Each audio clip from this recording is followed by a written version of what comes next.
Stéphanie Pardo, bonjour. Bonjour. Vous êtes directrice financière de Planisware. Vous venez de recevoir le prix de la Scale-up 2024 par la DFCG. Expliquez-nous l'univers d'action de Planisware. Planisware est leader dans le secteur de la project economy. On a une business B2B et on gère de la gestion de projets pour des gros clients un peu partout à travers le monde. Quelles ont été justement les clés de succès de votre introduction en bourse? Parce qu'on sait que c'est important pour toute entreprise, ce moment-là.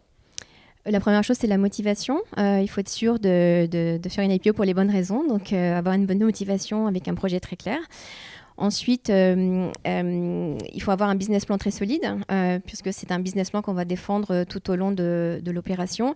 Et c'est à partir de celui-ci qu'on va tirer notamment des éléments de guidance pour fournir au marché, donc il faut qu'il soit très solide.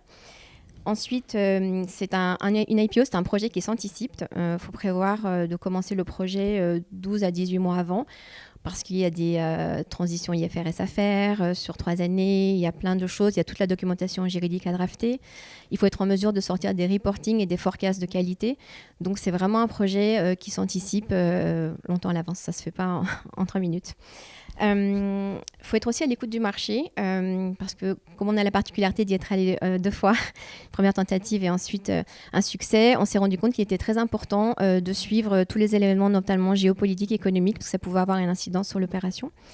Ça nécessite beaucoup de flexibilité, c'est-à-dire se tenir prêt bien en amont parce qu'on peut être amené à avancer un petit peu la date ou à la reculer. Donc il faut être très prêt pour cela.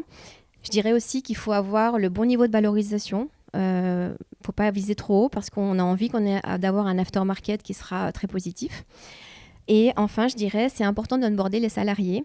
On a eu la chance de proposer à nos collaborateurs de souscrire à l'offre réservée aux salariés et ça a connu un franc succès puisque à peu près 3/4 d'entre eux a contribué à cette introduction. Merci Stéphanie Pardo. Merci.